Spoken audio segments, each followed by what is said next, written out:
को हमने यहाँ, और हमारे पास यहाँ पर हमने बहुत सारे केसेस देख लिए थे डिफरेंट रेडियस के। जो मेन पॉइंट्स थे मैं उनको दोबारा फिर से आपके सामने रिपीट करता हूँ। सबसे पहला बच्चा, हमारे पास किसी भी लेंस की फोकल लेंथ का हमारे पास वैल्यू किसके बराबर हो जाती है?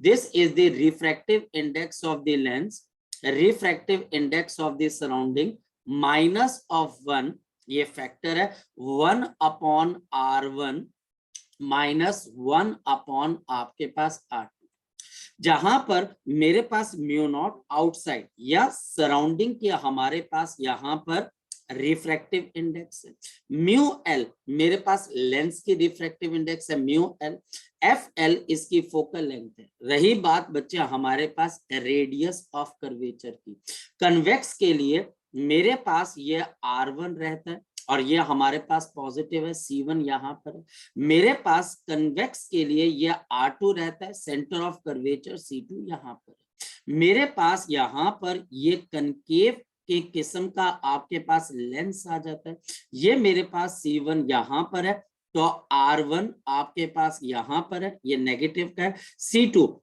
और ये मेरे पास R2 आपके पास यहाँ पर है और ये मेरे पास पॉजिटिव है।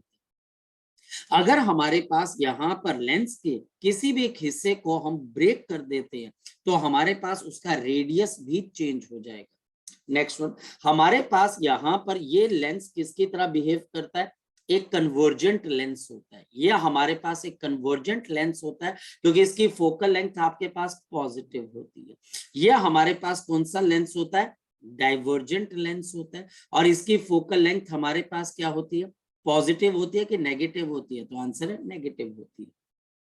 हमारे पास ये तब तक सही बिहेव करेगा जब तक लेंस का आपका रिफ्रैक्टिव इंडेक्स आउटसाइड से बड़ा है, जब तक लेंस का रिफ्रैक्टिव इंडेक्स आउटसाइड से बड़ा है। लेकिन अगर लेंस का रिफ्रैक्टिव इंडेक्स आउटसाइड के बराबर हो जाए तो एक ग्लास का पीस बन जाएगा, और अगर छोटा हो जाए तो कन्वर्जेंट डाइवर्जेंट बन जाएगा और डाइवर्जेंट कन्वर्जेंट बन जाएगा। ये पॉइंट है, ये हमको अंडरस्टैंड करने वाली चीज है। हमारे पास यहाँ पर if mu L becomes equal to mu not, तो ये सिंपल मेरे पास ग्लास का एक पीस बन के रह जाएगा। If the mu L becomes less than mu not तो हमारे पास यहाँ पे रोल रिवर्सल हो जाएगा, रोल आपके पास रिवर्सल हो जाएगा, कन्वर्जेंट डाइवर्जेंट बन जाएगा और डाइवर्जेंट कन्वर्जेंट बन जाएगा। ये हमारे पास अब तक की सारी उपलब्धियां थी या हमारी अचीवमेंट थी जो हमने सीखी। अब हम इसको आगे की तरफ को लेके चलते हैं। आज हम यहां पर समझने की कोशिश करते हैं सबसे पहला कॉन्सेप्ट। सबसे पहला कॉन्सेप्ट है बच्चे हमारे पास cutting of the lens, cutting of the lens. और इसके लिए मैं एक बड़ा सिंप्लीफाइड व्यू लेता हूं, और सिंप्लीफाइड व्यू क्या ले लेता हूं कि मैं इसके लिए R1 is equal to R2 is equal to R ले लेते हैं। तो हमारे पास सबसे पहले मैं दो लेंस को काटता हूं along their aperture, यानी कि मैं एपर्चर से उसको काट देता हूं। एपर्चर, किसी भी लेंस का जो एपर्चर होता है वो हमारे पास इसके ऑप्टिकल एक्सिस में से, ऑप्टिकल पॉइंट में से गुजरता है और ये इसका हमारे पास एपर्चर हो जाता है। अगर मैं किसी लेंस को इस हिस्से से काटूं तो मेरे पास यहाँ पर मुझे कितने लेंस दिखाई देंगे? तो आंसर है you will get now the two different kinds of lens, ये दो लेंसेज मुझे मिल जाएंगे। इसी लेंस को काट कर मुझे यहाँ पर दो लेंस मिल गए। अगर ओरिजिनल आपके पास लेंस की फोकल लेंथ f थी, ये मेरे पास ओरिजिनल है, तो मुझे जो दो लेंस मिले इन दोनों से, इनकी फोकल लेंथ आपके पास डबल हो जाती है, ये 2f और ये आपके पास यहाँ पे 2f। ये हमारे पास यहाँ पर इसकी जो फोकल लेंथ है वो डबल हो जाती है, क्योंकि इसका एक रेडियस तो r रहता है लेकिन दूसरा रेडियस अब आपके पास क्या हो जाएगा? इनफाइनाइट। इसका पहले आपका रेडियस इनफाइनाइट है और दूसरी रिफ्रैक्टिंग सरफेस का रेडियस क्या हो जाएगा? r हो जाएगा। जबकि ओरिजिनल में मेरे पास दो कर्व्ड बाउंड्रीज थी जिनके अपने अपने रेडियस ऑफ कर्वेचर r और r थे। तो जब भी आप किसी लेंस को along their aperture काटोगे, along their aperture काटोगे तो आपके पास आपकी फोकल लेंथ डबल हो जाएगी, आपकी फोकल लेंथ डबल हो जाएगी। लेकिन एक और बात है, आपके पास intensity of the image, intensity of image, ये बताओ किसके बराबर हो सकती है? आपके लेंस से जो इमेज बनती है उसकी intensity is proportional to aperture का स्क्वायर होती है, एपर्चर का स्क्वायर। तो ऐसा करने से जो हमारे पास इमेज बन रही है, इमेज के ऊपर कोई फर्क नहीं पड़ेगा। So intensity of the image is directly proportional to aperture का स्क्वायर। इमेज पे कोई फर्क नहीं पड़ेगा, आपकी जो यहाँ पर फोकल लेंथ है वो डबल हो जाती है, फोकल लेंथ डबल हो जाती है। सेकेंड इंपॉर्टेंट पॉइंट, अगर मैं इसको अलोंग प्रिंसिपल एक्सिस काटूं तो क्या आ जाएगा? अगर मैं इसको अलोंग प्रिंसिपल एक्सिस काटूं तो बताओ क्या आ जाएगा? अगर मैं इसको अलोंग प्रिंसिपल एक्सिस काटूं तो क्या हो जाएगा? तो ये मेरे पास यहाँ पर इस तरीके से आपके पास क्या आ गया? कन्वेक्स लेंस आ गया। और मैं इसको अगर बीच में से काट देता हूं तो मेरे पास यहाँ पर दो आपके पास लेंस तैयार हो जाएंगे। इनको बिलेट लेंस भी बोला जाता है, BILLET, बिलेट लेंस भी बोला जाता है। तो मुझे दो लेंसेज यहाँ पर मिलेंगे, इनको बीच में से काट दिया। और जब ये दो लेंस मिले तो फोकल लेंथ अगर पुराने की f थी तो इन दोनों की फोकल लेंथ भी f रहेगी। रीजन, क्योंकि रेडियस ऑफ कर्वेचर पे आपके पास कोई फर्क नहीं पड़ा, आपके रेडियस ऑफ कर्वेचर पे कोई फर्क नहीं पड़ा, फोकल लेंथ के अंदर कोई चेंज नहीं आता, the focal length remain same. लेकिन क्या इंटेंसिटी ऑफ इमेज पे फर्क पड़ेगा? यस। कोई बच्चा बता सकता है कि बिल्कुल 1/4 यहाँ पर बिल्कुल ये एपर्चर आपके पास हाफ हो गया है, एपर्चर अगर हाफ हो गया तो इंटेंसिटी ऑफ इमेज पे भी फर्क पड़ेगा, but the intensity of the image will B change, the intensity of the image will be changed, the intensity of the image will be changed। यहाँ पर इंटेंसिटी ऑफ इमेज ये बिल्कुल आपके पास change होगी। तो हम लेंस को दो तरीकों से काट सकते हैं, एक अलोंग द एपर्चर और दूसरा along the principal axis. Along the aperture focal length individual pieces की डबल हो जाती है, अलोंग प्रिंसिपल एक्सिस कोई चेंज नहीं आता, हाँ intensity of the image change हो जाएगी, और चेंज होने का मतलब ये हमारे पास क्या हो जाएगी? रिड्यूस आपके पास। अब चलते हम आगे की तरफ। सर बोलो बोलो। सर, ये जो आपने बताया कि फोकल लेंथ जो है वो सेम रहेगी, वो इसलिए रहेगी क्योंकि रेडियस ऑफ कर्वेचर चेंज नहीं हुआ। अगर आप ध्यान से देखें तो अभी भी इसका रेडियस ऑफ कर्वेचर आपके पास वही है, अभी भी इसका रेडियस ऑफ कर्वेचर यहीं पर, ये अभी भी आपके पास आर है और ये अभी भी आपके पास आर है। यहाँ क्यों चेंज होगी? क्योंकि यहाँ पर इसको काटने के बाद पहली सरफेस का रेडियस आर रहा और दूसरे का इनफाइनाइट, पहले का इनफाइनाइट और दूसरे का आर। तो अलोंग प्रिंसिपल एक्सेस काटने से आपके पास no change in focal length, there is no change in the focal length, there is no change in the focal length, intensity of the image will be reduced। लेकिन अगर आप इसको along aperture काटते हो, the focal length is doubled, the focal length is doubled, the focal length is doubled, but the intensity of the image remains same, but the intensity of the image remains same। आगे बात समझ में? बड़ी simple सी बात है, ठीक है। चलो अब चलते हैं आगे की तरफ। नेक्स्ट अब हमारे पास यहाँ पर क्या आ जाता है? The filling of the lens. So we have the filling of the lens. अब मैं यहाँ पर लेंस को फिल करने की कोशिश करता हूँ। अभी तक हम यहाँ पर लेंस को एक तरह के ही रिफ्रैक्टिव इंडेक्स के मटेरियल से भर रहे, लेकिन अगर मैं इसको अलग अलग रिफ्रैक्टिव इंडेक्स से भर दूं, ये हमारे पास आ गया अलग अलग रिफ्रैक्टिव इंडेक्स। ये पहला रिफ्रैक्टिव इंडेक्स म्यू1, ये मेरे पास दूसरा रिफ्रैक्टिव इंडेक्स म्यू2, ये तीसरा रिफ्रैक्टिव इंडेक्स म्यू3, ये बच्चा हमारे पास चौथा रिफ्रैक्टिव इंडेक्स आपके पास आ गया म्यू4, फिर बच्चा हमारे पास म्यू5 और ये मेरे पास यहाँ पर म्यू6। मेरे पास ये म्यू1 है, ये मेरे पास म्यू2 है, ये मेरे पास म्यू3 है, ये मेरे पास म्यू4 है, ये मेरे पास म्यू5 है और ये मेरे पास म्यू6 है। टीचर बोलेगा इसका असर क्या होगा? There will be 6 images will be formed, there will be 6 images that will be formed। यहाँ पर मेरे पास 6 किस्म की इमेजेस बनाई देंगी। हाँ, सबकी इंटेंसिटी स्ट्रांग नहीं होगी क्योंकि सबको अलग अलग एपर्चर मिलेगा, किसी की इंटेंसिटी स्ट्रांग, किसी की वीक होगी, जिसको जितना बड़ा एपर्चर मिला। तो 6 इमेजेस बन जाएंगे। अब यहाँ पर बच्चा पहला क्वेश्चन क्या रेज कर सकता है, सर अगर μ1 और μ6 आपके पास इन दोनों का रिफ्रैक्टिव इंडेक्स सेम हो जाए तो फिर नंबर ऑफ इमेजेस कितनी बनेगी, तो फिर 5 बनेगी। जितने डिफरेंट रिफ्रैक्टिव इंडेक्स होंगे उतने ही तरीके से हमारे पास इमेजेस तैयार होंगे।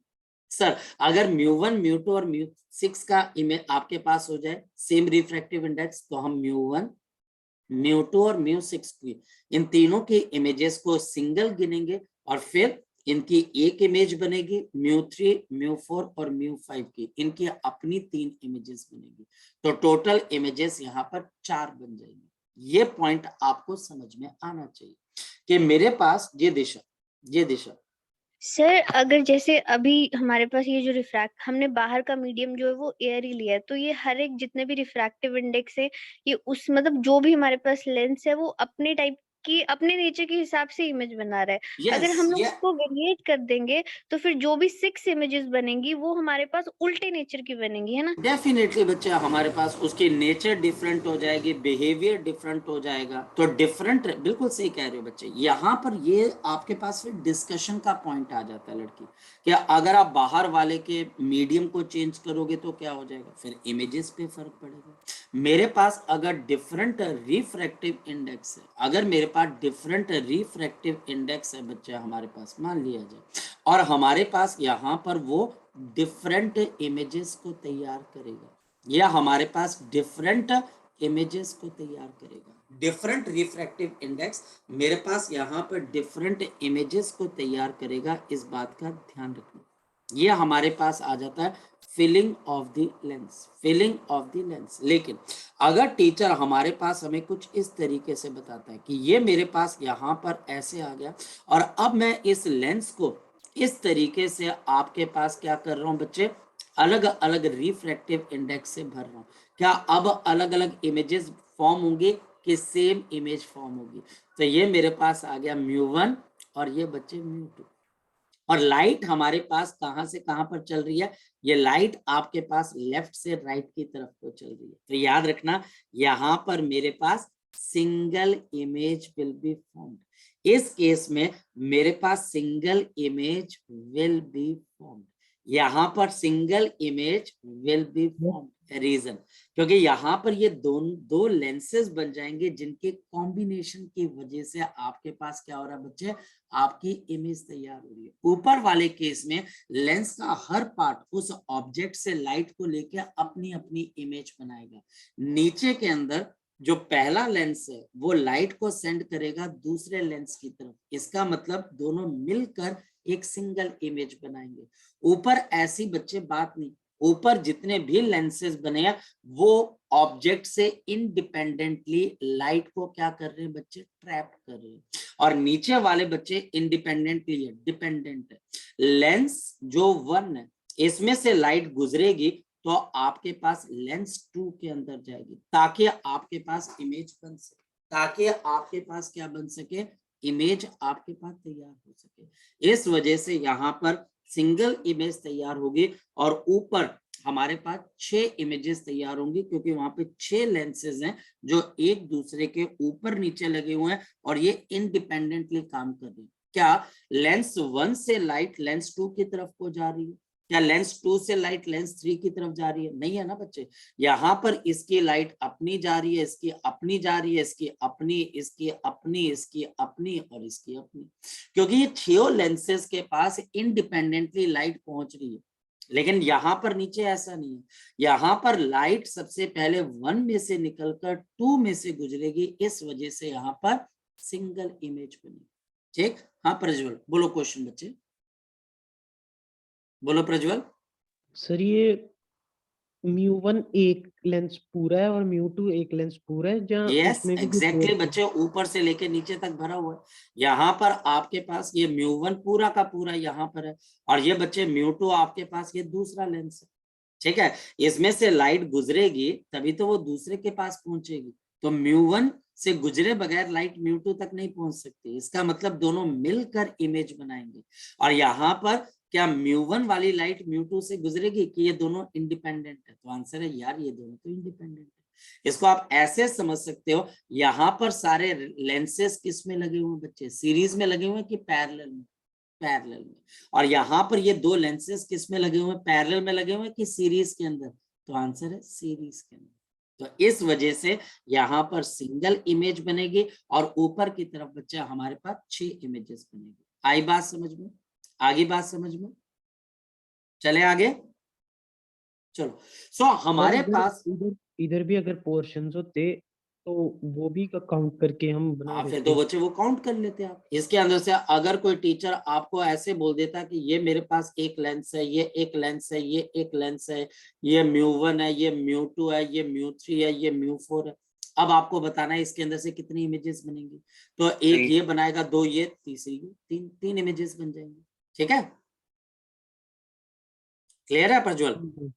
चलो, अब हमारे पास यहाँ पर नेक्स्ट पॉइंट आपके पास क्या आता है? नेक्स्ट पॉइंट हमारे पास यहाँ पर आ जाती है, इस तरह के लेंसेज के अंदर हमारे पास इमेजेस बननी स्टार्ट हो जाती है। तो फिर हम एक क्वेश्चन करते हैं बच्चे, और क्वेश्चन हमारे पास क्या है?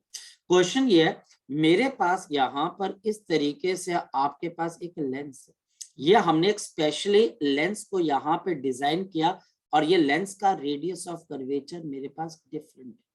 हमारे पास यहाँ पर इसका रिफ्रैक्टिव इंडेक्स आपके पास किसके बराबर है? 3/2। हमारे पास इसका एक सेंटर ऑफ कर्वेचर है C2, क्योंकि ये सेकंड रिफ्रैक्टिंग सरफेस है। ये हमारे पास यहाँ पर इसका भी एक सेंटर ऑफ कर्वेचर है, ये हमारे पास यहाँ पर आ गया C1। C1 मेरे पास 10 सेंटीमीटर है, और C2 मेरे पास यहाँ पर 20 सेंटीमीटर है।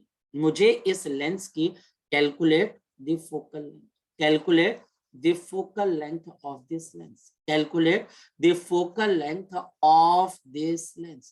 आपको इस लेंस की क्या बतानी है बच्चे? फोकल लेंथ बतानी। स्टार्ट करते हैं।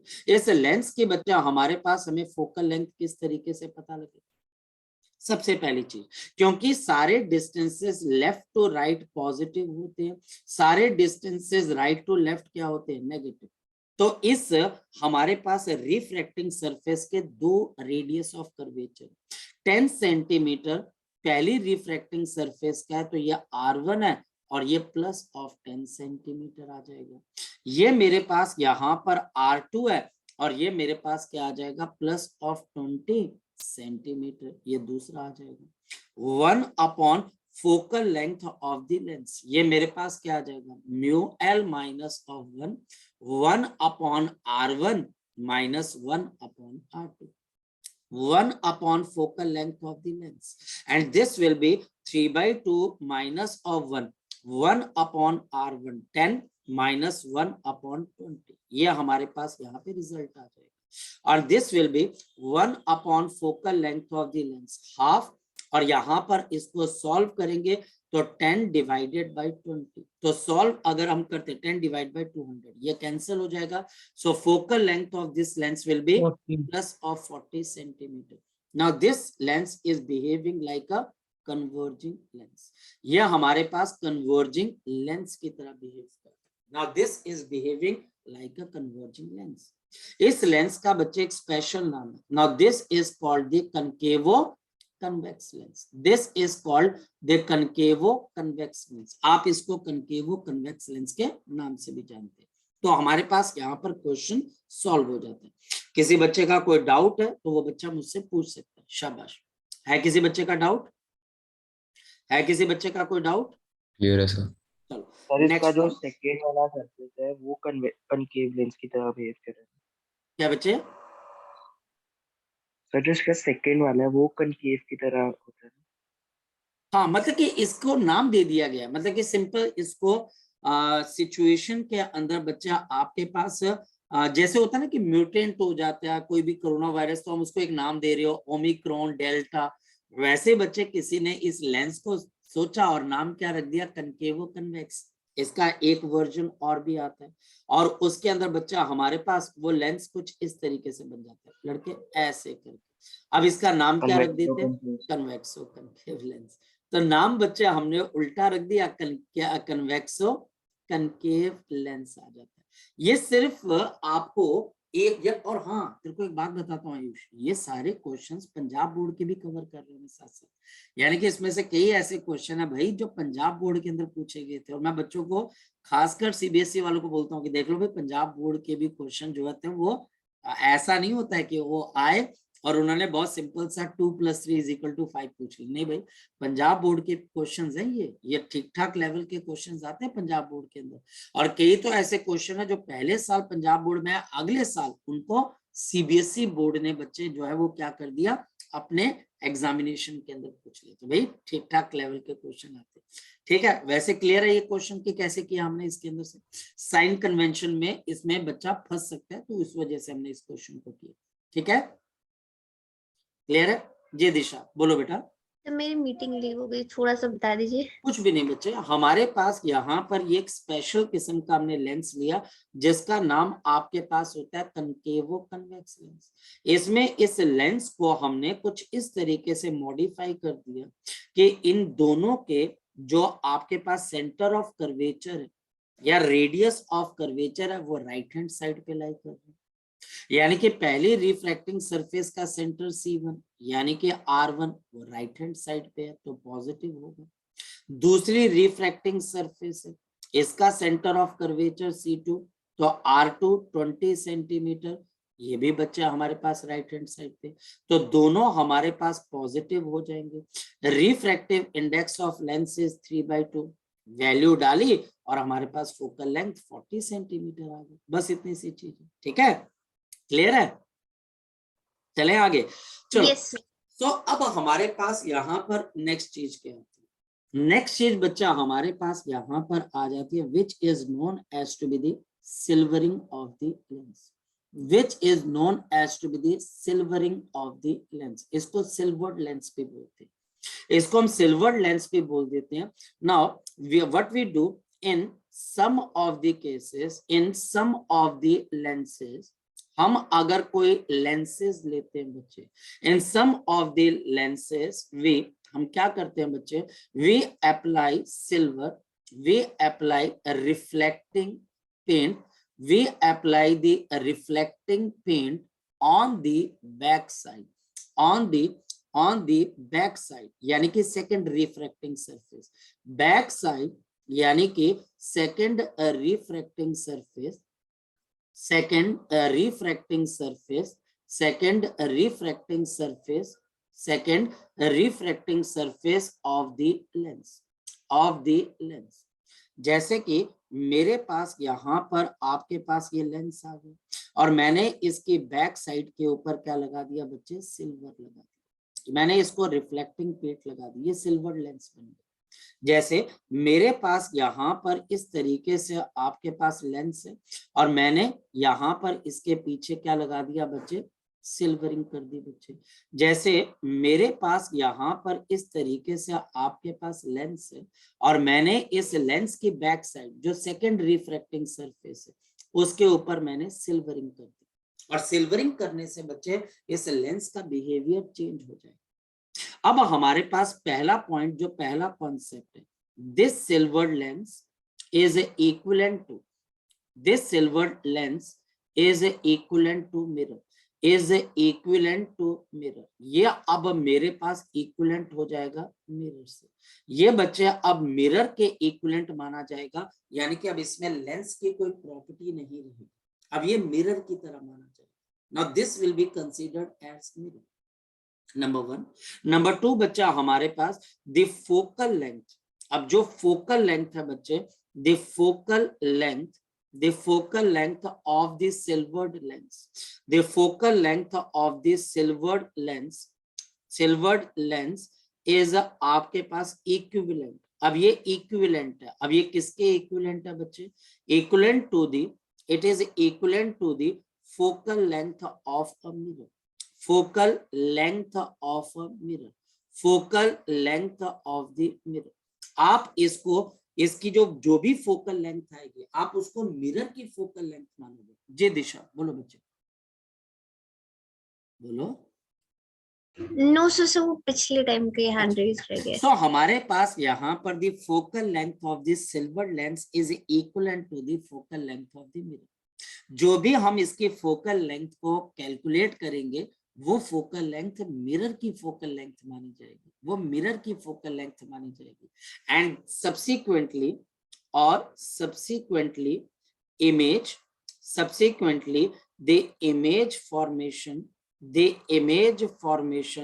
the image formation is आपके पास image formation is considered by mirror formula। और इससे अगर आप जो मिरर की इमेज निकालते हैं वैसे ही बच्चे इससे जो इमेज हमारे पास फॉर्म होगी it will be considered by the mirror formula. आप मिरर फॉर्मूले से ही अब आप इमेज की कैलकुलेशन करेंगे, तब ये लेंस आपके पास एक मिरर माना जाएगा। बहुत इंपॉर्टेंट कॉन्सेप्ट, बहुत इंपॉर्टेंट कॉन्सेप्ट है। अब इस कॉन्सेप्ट के अंदर हमारे पास क्या आ जाता है, the focal length of silver lens. The focal, बोलो बच्चे। सर उस वही साइड मिरर बनेगी या दूसरी साइड पे? अगर अभी आपको सारा पता लग जाएगा, अभी आपको सब पता लग जाएगा। The focal length of the silver lens, हमारे पास अगर मान लिया जाए कि ये मेरे पास एक लेंस है बच्चे, ये नॉर्मल एक लेंस है, इसका रेडियस मेरे पास R1 है और इसका रेडियस मेरे पास R2 के बराबर है। इसकी फोकल लेंथ ऑफ लेंस किसके बराबर है? F है। The focal length of the lens, the focal length of lens, the focal length of the lens 1 upon FL is equal to mu L minus of 1 upon R1 minus 1 upon R2। ये मुझे पता है। और हम करते क्या बच्चे कि इसके पीछे वाले हिस्से को सिल्वर कर देते। अब जैसे मैंने इसके पीछे वाले हिस्से को सिल्वर कर दिया तो अब पीछे बच्चा हमारे पास, अब ये फिगर क्या बन गई, मेरे पास के ये मेरे पास एक लेंस है और लेंस के पीछे हमारे पास क्या बन चुका है? शाबाश बताओ। लेंस के पीछे मेरे पास क्या बन चुका है? एक मिरर तैयार हो चुका है। यही तो बना, आपका लेंस का पिछला हिस्सा एक मिरर की तरह काम कर रहा है, एक मिरर की तरह काम कर रहा है। ये रेडियस मेरे पास R1 है अर्श, ये रेडियस मेरे पास R2 है। तो जो पीछे आपके पास मिरर तैयार हुआ उसका रेडियस किसके बराबर होगा? कोई बच्चा बता सकता है? उसका रेडियस किसके बराबर होगा? कोई बच्चा बता सकता है? उसका रेडियस हमारे पास यहाँ पर किसके बराबर हो जाएगा? R2 के बराबर, क्योंकि R2 ही तो होगा बच्चे, क्योंकि ये लेंस आपके पास किसके, लेंस का ये पिछला हिस्सा ही तो मिरर बना, तो जो इसका रेडियस होगा वो हमारे पास मिरर का भी रेडियस होगा। अब एक बात बताओ, यहाँ पर मिरर की फोकल लेंथ क्या हो जाएगी आपके पास? यहाँ पर मिरर की फोकल R2 और पॉजिटिव वाली R2 के नेगेटिव ऑफ बच्चे नेगेटिव। और क्यों नेगेटिव जरा सोच के बताओ बच्चे हमारे पास, क्योंकि डिस्टेंसेस हमारे पास लेफ्ट हैंड साइड। अब यहाँ पर प्रज्वल का क्वेश्चन आया कि सर इमेज कैसे बनती है? देखिए इमेज कैसे बनती है या फिर ये लेंस की तरह कैसे काम करता है, तो जरा चेक कर लेते हैं। सबसे पहले हमारे को यहाँ पर ये अंडरस्टैंड करना है कि ये हमको एक चीज पता लगी। अब इमेज आपके पास कैसे बनती है देखते। मुझे एक बात बताओ, अगर ये एक सिंपल लेंस होता तो इमेज कैसे बननी चाहिए थी आपके पास? बताओ शाबाश। अगर ये एक सिंपल लेंस होता तो इमेज कैसे बनती? शाबाश बताओ। यहाँ से लाइट आपके पास जाती और ये लाइट आपके पास यहाँ पर कन्वर्ज हो जाती। हाँ या ना? हाँ या ना बच्चे? ऐसे ही तो होता है। ये आपने 10th क्लास के अंदर पढ़ा होगा कि एक लेंस में से जब लाइट क्रॉस होती है तो वो लाइट इस तरीके से कन्वर्ज होकर यहाँ पर क्या बना देती है बच्चे? बता दो शाबाश। Image, object. हाँ या ना? क्लियर है ये वाली चीज? क्लियर है ये वाली चीज बच्चे? ये वाली चीज क्लियर है आपके पास? यस और नो? यस अब होता ये बच्चे कि इससे पहले कि ये लाइट यहाँ पर पहुंचे इसके लास्ट में क्या बन चुका है बच्चा हमारे पास? मिरर। यहाँ पर मिरर है। इसका मतलब अब बड़े ध्यान से आपको ये चीज करनी पड़ेगी, जो सेकंड सरफेस है जिसका रेडियस R2 है, क्या लाइट उसको क्रॉस कर पाई? पहले तो बताओ बच्चे मुझे, क्या लाइट इसको क्रॉस कर पाई? क्या लाइट यहाँ पर जो पहुंच रही थी क्या ये इसको क्रॉस कर पाई? हाँ या ना? नहीं क्रॉस कर पाई ना? नहीं क्रॉस कर पाए। और यहाँ पर हमारे पास इसका ये वाला सेंटर इसका हो जाता है बच्चे, ये C2 है। और यहाँ पर मेरे पास इसके लिए आपके पास क्या तैयार हो जाता है, लड़कों बताओ क्या तैयार हो जाता है, ये नॉर्मल।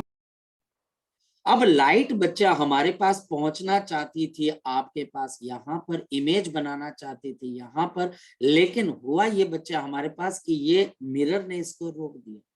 और जैसे बच्चे मिरर इसको रोक देगी तो अब ये मिरर क्या करेगा, इस लाइट को क्या करेगा, रिफ्लेक्ट कर देगा। हाँ या लाइट को रिफ्लेक्ट करेगा। पर ये ऑब्जेक्ट किसको मानेगा, ये जो मेरे पास पहली इमेज बन रही है ये इसको क्या मानेगा बच्चे बताओ, शाबाश।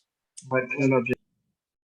ये पॉइंट है जिसको ये वर्चुअल ऑब्जेक्ट मानेगा, ये वर्चुअल ऑब्जेक्ट बन चुकी है। फिर क्या होगा, ये अब लाइट आपके पास यहाँ पर वर्चुअल ऑब्जेक्ट को मानकर बच्चे, अब यहाँ से लाइट ये C2 है और यहाँ से लाइट आपके पास क्या हो जाएगी बच्चे बताओ, ये रिफ्लेक्ट हो जाएगी। फिर ये लाइट क्या करेगी, ये लाइट बच्चे दोबारा से, मतलब ये लाइट आपके पास यहाँ कहीं से, आपके पास ये देखो ये C2 आपके पास, यहाँ कहीं से लाइट रिफ्लेक्ट होकर आपके पास क्या करेगी बच्चे, ये आपके पास यहाँ कहीं से पास होकर यहाँ पर आएगी। फिर बच्चा हमारे पास यहाँ पर, मैं आपको थोड़ा सा बता रहा हूँ कि ये इतना कॉम्प्लेक्स है। और यहाँ से हमारे पास फिर ये लाइट जब यहाँ पर पहुंचेगी तो it will bend away from the normal, तो ये लाइट यहाँ कहीं पर चली जाएगी। ये एक एग्जाम्पल है, ये एक एग्जाम्पल है प्रज्वल के क्वेश्चन का आंसर है कि इमेज बनती कैसे। तो यहाँ पर ये पहली रिफ्रैक्शन की इमेज को याद रखना, पहली रिफ्रैक्शन की इमेज को ये क्या मानता है बच्चे, वर्चुअल ऑब्जेक्ट। फिर उसको ये मिरर उठाता है, उस लाइट को रिफ्लेक्ट करके दोबारा फिर से इमेज बनाने की कोशिश करते हैं। पर ये क्या इतना आसान है, नहीं। ये लाइट जब इस मिरर से टकराकर वापस आती है तो ये लेंस को दोबारा से क्या करती है, क्रॉस करती है। तो कुल मिलाकर ये लाइट इस लेंस को कितनी बार क्रॉस कर रही है, एक बार या दो बार, एक बार या दो बार, दो बार। दो बार। और ये मिरर से कितनी बार टकरा रही है, एक बार। ये मिरर से बच्चा हमारे पास एक बार टकरा रही है। इसका तो मतलब पहले वो रिफ्रैक्ट होगी, फिर वो रिफ्लेक्ट होगी, फिर वो फिर से रिफ्रैक्ट हो जाएगी। और इसी वजह से काके, अब ध्यान से समझना, इसी वजह से याद रखना, हम यहाँ पर जो फॉर्मूला लिख रहे हैं, जो फॉर्मूला लिख रहे हैं बच्चे सिल्वर्ड लेंस का, वो फॉर्मूला काके याद रखना, वो फॉर्मूला बेटा याद रखना। हम इसको प्रूव नहीं कर सकते, beyond the scope of our syllabus है, हम इसको प्रूव करने नहीं जाएंगे। लेकिन हम सीधा लिख सकते हैं, this is 2 divided by focal length of the lens plus of 1 divided by focal length of the mirror. ये फॉर्मूला अब आपको याद रहना चाहिए सिल्वर्ड लेंस के लिए। ये फॉर्मूला एम्बिशियस स्टूडेंट के लिए, उन स्टूडेंट्स के लिए जो रियली लाइफ में बच्चे कुछ आगे करना चाहते हैं, मतलब कि उन क्या बताया आपने, फिर से रिपीट कीजिएगा। यहाँ पर 2 divided by focal length of lens है। कौन सा फोकल लेंथ ऑफ लेंस काके, जो यहाँ पर हमने निकाला। और 2 का फैक्टर क्यों आया, जरा सोच के बताओ, 2 का फैक्टर क्यों आया बताओ। क्योंकि वो 2 बार लेंस से गुजरा। और यहाँ पर 1/FM क्या बच्चे, focal length of the mirror की। ये मिरर की फोकल लेंथ है, ये मेरे पास इस लेंस की फोकल लेंथ है। 2 क्यों आया, क्योंकि ये 2 बार बच्चा हमारे पास यहाँ पर रिफ्लेक्ट, 2 बारी रिफ्रैक्ट, रिफ्लेक्ट निकल जाता है, 2 बारी लेंसेस को क्रॉस करती है, जाते हुए और आते हुए। तो ये पॉइंट हमको यहाँ पर समझ में आना चाहिए। ये पॉइंट अब मुझे यहाँ पर नहीं हो रहा ये 2 बार, हाँ जी बेटा, रिफ्रैक्ट नहीं हो रहा ये 2 बार। हाँ 2 बार रिफ्रैक्ट हो रहा है ना, 2 बार रिफ्रैक्ट हो रहा है। तेरे को भी रिफ्लेक्ट सुनाई दिया? हाँ जी सर। कोई बात नहीं। तो ये 2 बार बच्चे लेंस को क्रॉस करिए, एक बार मिरर को क्रॉस करिए। अच्छा ये चीज समझ में आ गई। तो अब मेरे पास कुछ इंपॉर्टेंट चीजें, जैसे कल एक बच्चे ने बहुत अच्छा क्वेश्चन पूछा। वो बच्चा बोलता सर मान लिया अब ये लेंस किसकी तरह बिहेव करेगा। Now this is a lens which is behaving like, silver lens किसकी तरह बिहेव करता है आपके पास, सिल्वर लेंस किसकी तरह बिहेव करेगा, ये बिहेव करेगा बच्चा हमारे पास एक मिरर। अब ये लेंस सी नहीं माना जाएगा, अब ये मिरर बन जाएगा, एक मिरर। तो बच्चे ने क्वेश्चन पूछा सर ये कैसा मिरर है, ये कैसा मिरर है, कनकेव, कन्वेक्स या प्लेन मिरर। तो ये किससे पता लगेगा बच्चे हमारे पास, focal length of silvered lens. Focal length of silvered lens अगर तो पॉजिटिव, और अगर मेरे पास नेगेटिव है, और अगर मेरे पास यहाँ पर इनफाइनाइट है, और अगर मेरे पास इनफाइनाइट है, तो 3 केसेस आ जाएंगे। पॉजिटिव का मतलब अब ये सिल्वर लेंस किसकी तरह बिहेव करेगा, कन्वेक्स मिरर की तरह, और नेगेटिव का मतलब ये किसकी तरह बिहेव करेगा, कनकेव मिरर की तरह। और इनफाइनाइट का मतलब क्या है कि अब ये किसकी तरह बिहेव करेगा, शाबाश बता दो, ये मेरे पास बिहेव करेगा प्लेन मिरर की तरह। तो ये हमारे पास यहाँ पर बिहेव करेगा प्लेन मिरर की तरह। तो सिल्वर लेंस के साथ पॉजिटिव कनकेव नहीं होगा, क्या बेटा, पॉजिटिव कनकेव नहीं बेटा होगा। कनकेव मिरर ऐसे होता है काके। और बता बच्चे, यहाँ पर इसका ये पोल होता है और लाइट यहाँ से यहाँ पर जाती है, तो आप रेडियस ऐसे मेजर करते हो, तो बता इसका फोकल लेंथ पॉजिटिव हुआ कि नेगेटिव। ठीक है, तो ये नेगेटिव होता है। सो हमारे पास यहाँ पर ये सिल्वर लेंस, आपके पास क्या बन गया, मिरर। तो अब इमेज फॉर्मेशन के लिए आप क्या यूज करोगे, पॉइंट ये, अब आप इसकी इमेज फॉर्मेशन के लिए कौन सा फॉर्मूला यूज करोगे, तो आप इमेज फॉर्मेशन के लिए यहाँ पर कौन सा फॉर्मूला यूज करोगे, मिरर वाला। 1 upon focal length of the silver lens is equal to 1/v plus of 1/u। मेरी बात को समझे, यहाँ पर अब मिरर फॉर्मूला यूज होगा। ये अगर तुम्हें बात समझ में आती है तो बेटा आप कई क्वेश्चन, कई प्रीवियस ईयर क्वेश्चंस को अब आप लगा पाओगे, बिल्कुल दिक्कत नहीं होगी, बहुत अच्छे से अब आप लगा पाओगे, आपको कोई प्रॉब्लम नहीं होगी, चाहे वो क्वेश्चन ओलंपियाड में आ रखा हो, चाहे वो केवीपीवाई के अंदर आ रखा हो, चाहे वो जेईई मेंस, नीट, और इनफैक्ट सीबीएसई में भी अगर आ रखा हो, पंजाब बोर्ड में भी आ रखा हो, आपके लिए 2 मिनट का काम होगा। कैसे, हमारे पास यहाँ पर अब आपके लिए क्वेश्चन आते हैं, देखते हैं। सबसे पहला क्वेश्चन है, ये मेरे पास यहाँ पर इस तरीके से आपके पास एक लेंस तैयार किया, ये लेंस है जिसका रिफ्रैक्टिव इंडेक्स 3/2 के बराबर है, और इसको मैंने पीछे से आपके पास क्या कर दिया बच्चे, सिल्वर कर दिया। ये रेडियस 20 सेंटीमीटर, ये रेडियस 10 सेंटीमीटर। तो मुझे बताना है what is the focal length of this silver lens. कोई बच्चा बता सकता है, focal length of this silver lens, focal length of this silver lens, कोई बच्चा बता दे what is the focal length of this silver lens, बताओ शाबाश। तो 1 upon focal length of the silver lens, ये किसके बराबर आ जाएगा, 2 divided by focal length of the lens plus 1 upon focal length of the mirror. चलो 1 upon focal length of the lens, कौन बच्चा बताएगा, mu minus of 1 upon r1 minus 1 upon r2। याद रखना सबके सब बच्चे, नीट और जेईई के अंदर जो अभी पोर्शन चल रहा है उसमें से 12 क्वेश्चन आते हैं, 12 क्वेश्चन बच्चे मैटर करते हैं। अब तुम हिसाब लगा लो, रे, wave, electromagnetic wave, modern physics, total 12 question तक आ सकते हैं। 12 क्वेश्चन बहुत मैटर करते हैं। अब तुम हिसाब लगा लो 12 क्वेश्चन से परसेंटाइल कहाँ जाती है। 12 क्वेश्चन इसके अंदर से आ जाएंगे, 8 क्वेश्चन आपके बच्चे मैकेनिक्स में से आएंगे, बाकी 5-6 क्वेश्चन इधर उधर से आ जाएंगे। अब आप देख लो अपनी तैयारी कैसे करनी। फिर इलेक्ट्रो वाले में से कितने आते हैं? इलेक्ट्रोस्टैटिक्स में से बच्चा हमारे पास 4 या 5, मतलब कि उसके अंदर से आपके पास 4 या 5 आपके पास आने की प्रोबेबिलिटी होती है। बाकी मैग्नेटिज्म से 2 से ज्यादा नहीं, मतलब कि आप इसके, ये सबसे ज्यादा बच्चे वेटेज वाले टॉपिक है इसके अंदर, क्योंकि सिल्वर लेंस कौन पढ़ता है, मुझे एक बात बताओ, कौन पढ़ता है या कौन पढ़ाता है बच्चे सिल्वर लेंस को, कोई नहीं। वो बोलते हैं जाने दो यार, क्या फर्क पड़ता है। बच्चे ने कौन सा आके बोलना है कि अगर आ गया तो हम बोल देंगे बच्चे पता नहीं क्या था, और अगर नहीं आया तो हम बोलेंगे बेटा हमने तो करवाया, हम बढ़िया, हमने तो करवाया नहीं इसके अंदर। क्या? बोलो, ये 12 क्वेश्चंस नीट में आए फिर जेईई में आएंगे? ये वाला आश, नहीं, ये आप बोल रहे हो ना ऑप्टिक्स वगैरह, दोनों के अंदर बच्चे इतनी वेटेज, दोनों के, और नीट में तो बल्कि ज्यादा है। नीट के अंदर तो 45 क्वेश्चन है ना बच्चे, 45 क्वेश्चन में समझो वो 12 क्वेश्चन इसमें से निकाल कर दे। अब बताओ कि 12 क्वेश्चन, रे, वेव, मॉडर्न, आप तो हिसाब वो तो झड़ी लगा देता है। और इसी वजह से तो जिसके मॉडर्न फिजिक्स और रे ऑप्टिक्स और वेव तो उसके क्लियर हो जाता है। आप देखो पूछा ही जाता है, और वहां पर फिर थर्मो ज्यादा पूछी जाती है, फ्लूइड कम पूछी जाती है, मैकेनिक्स थोड़ी सी कम पूछी जाती है। तो यहाँ पर टीचर का, और यहाँ पर जो बच्चा मेडिकल का है वो तो करंट इलेक्ट्रिसिटी को भी अच्छे से पढ़ के जाए, इलेक्ट्रोस्टैटिक्स और करंट इलेक्ट्रिसिटी को, वहां से भी ठीक ठाक वेटेज आ जाती है।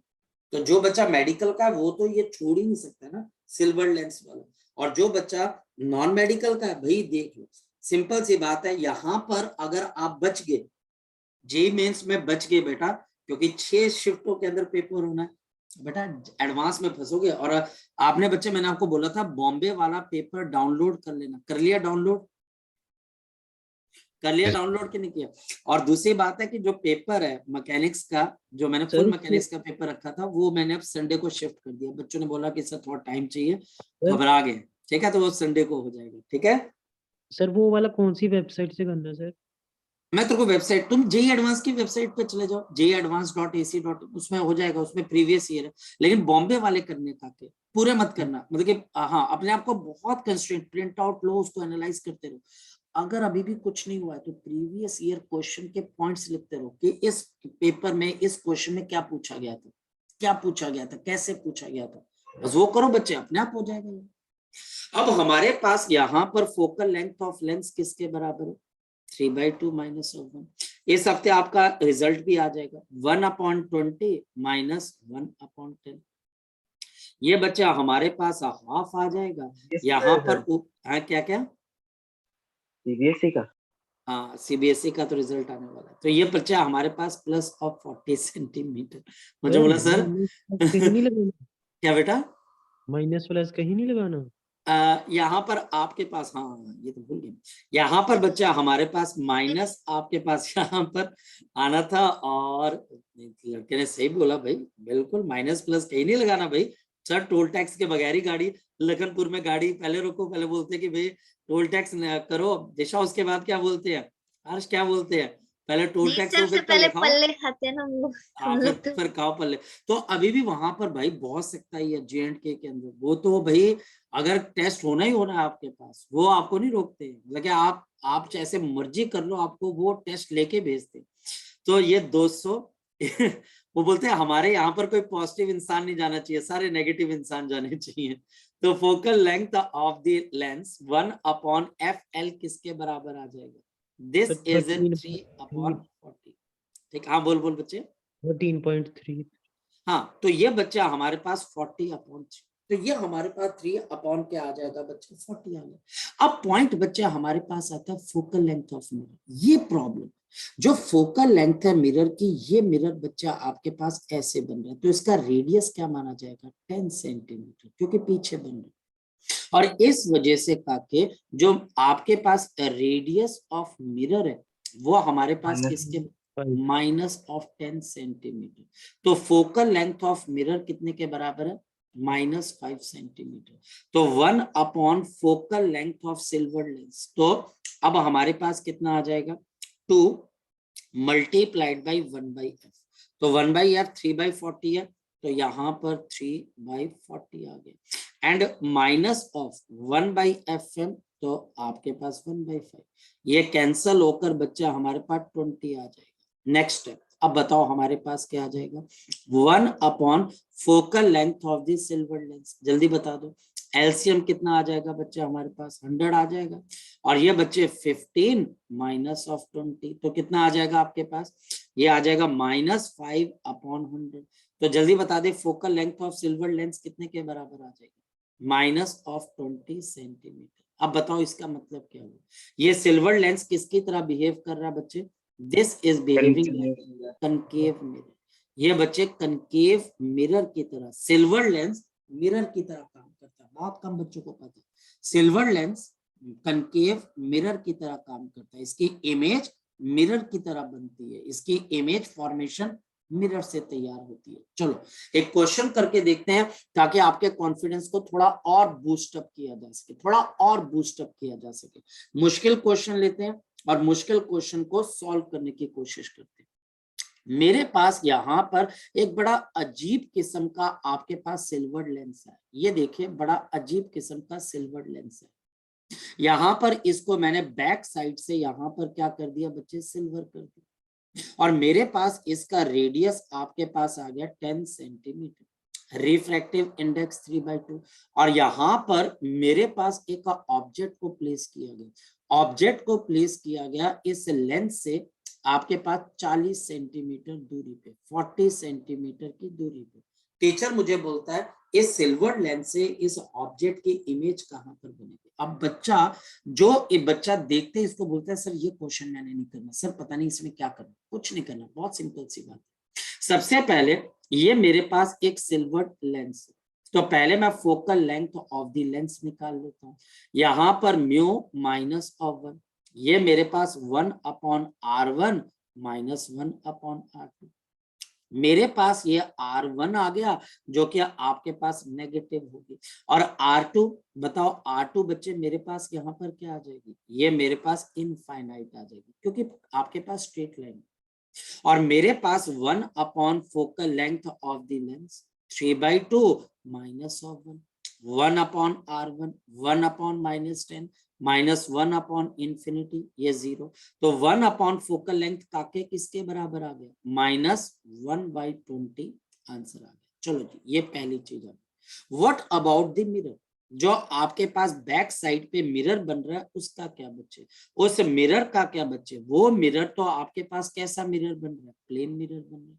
अगर ये प्लेन मिरर है तो बताओ focal length of plane mirror क्या होती है बच्चे, तो focal length of plane mirror क्या होती है बच्चे, ये तो मेरे पास इनफाइनाइट हो जाती है। चलो ये भी बात समझ में, प्लेन मिरर बन गया ना।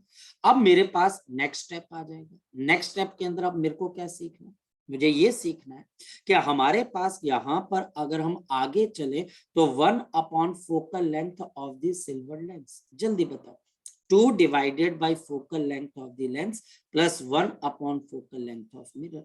तो मेरे पास यहाँ पर क्या आएगा, 2 इंटू माइनस ऑफ 1/20, और बच्चा हमारे पास प्लस ऑफ 1/इंफिनिटी।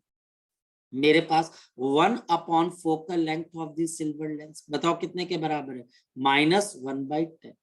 तो हमारे पास यहाँ पर फोकल लेंथ आ गई -1/10 या फिर 10 सेंटीमीटर। बताओ ये कौन से मिरर की तरह बिहेव कर रहे हैं, तो आंसर है अगेन ये कनकेव मिरर की तरह ही बिहेव कर रहे हैं, या हमारे पास कनकेव मिरर की तरह बिहेव कर रहे हैं।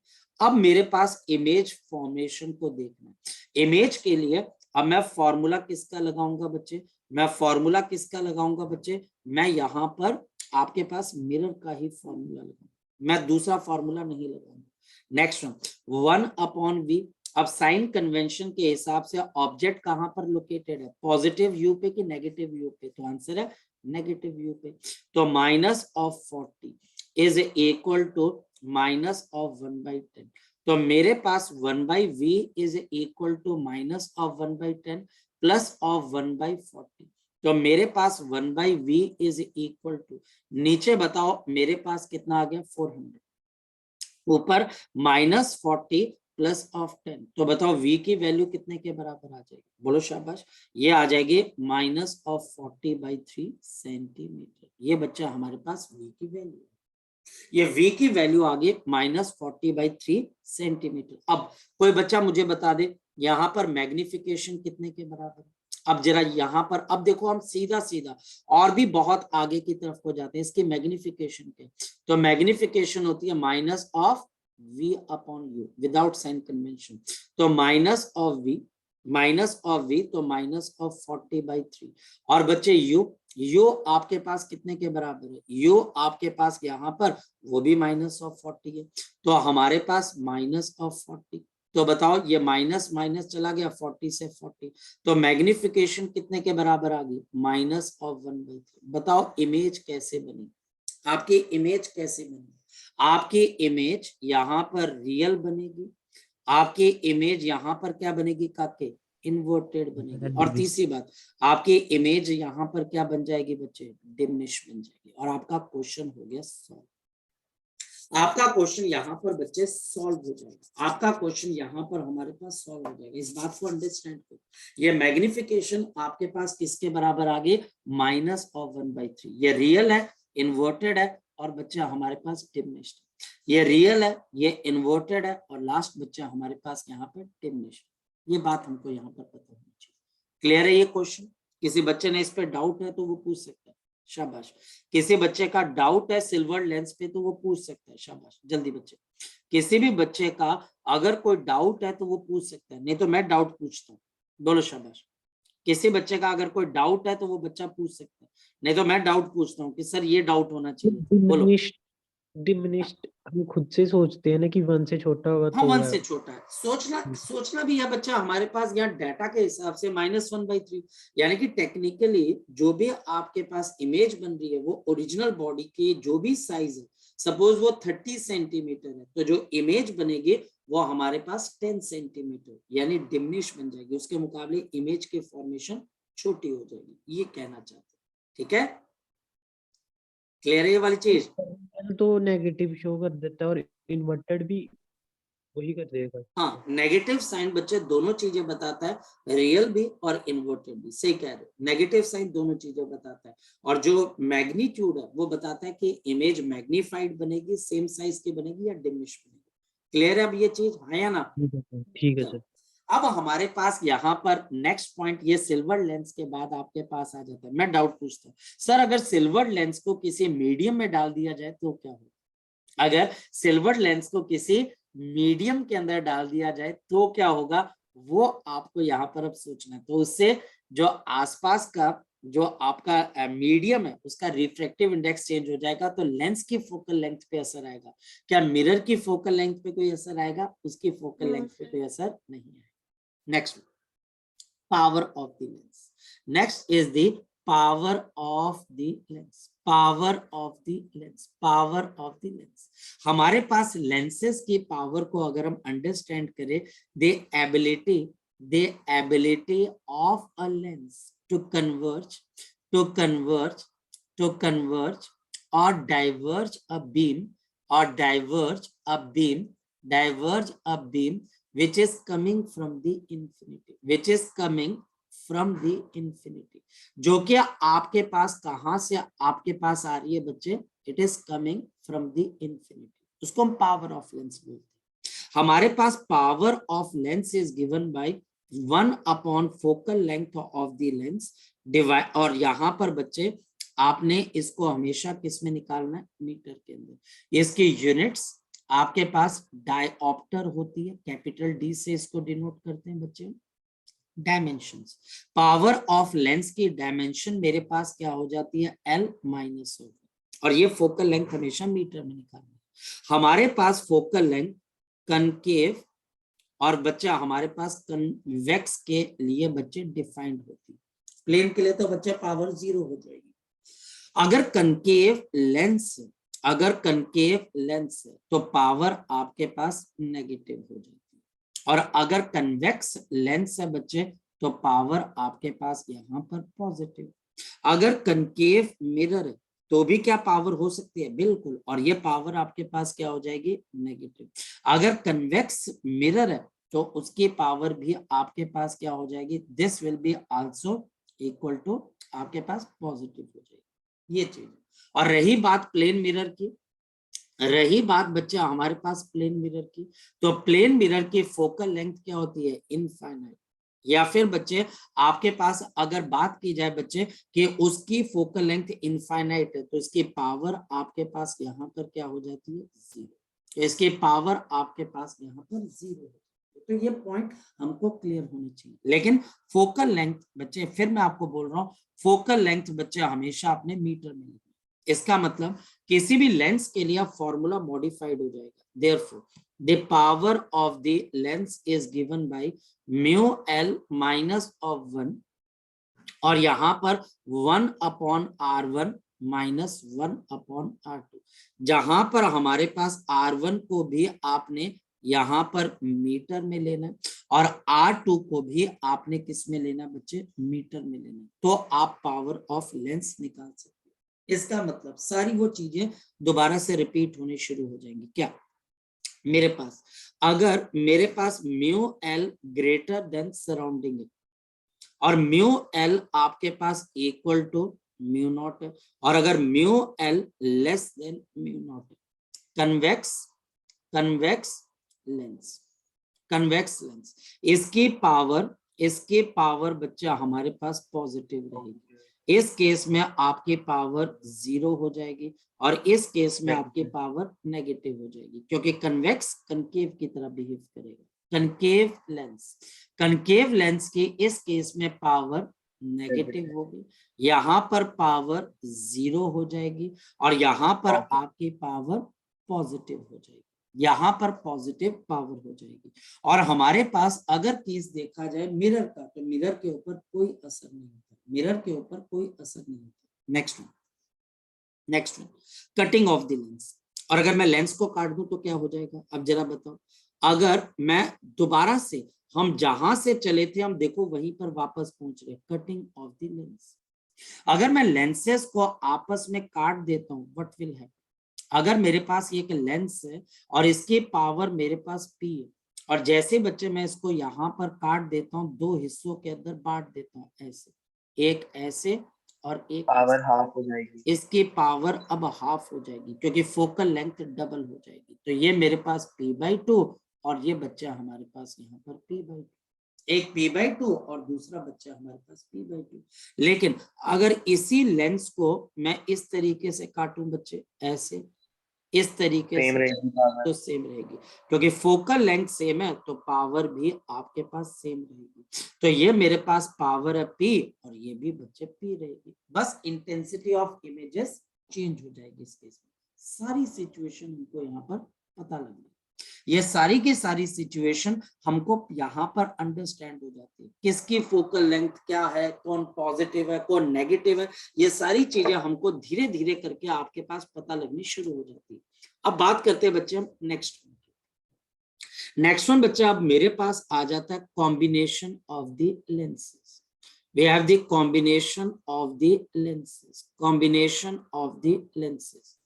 हमारे पास अगर बहुत सारे लेंसेज को कंबाइन कर दिया जाए, ये मेरे पास कनकेव है, ये हमारे पास यहाँ पर कन्वेक्स है, फिर ये मेरे पास कनकेव है, इसकी फोकल लेंथ f1 है, f2 है, f3 है, पावर p1 है, पावर p2 है, पावर p3 है, मैग्निफिकेशन m1 है, मैग्निफिकेशन m2 है, मैग्निफिकेशन m3।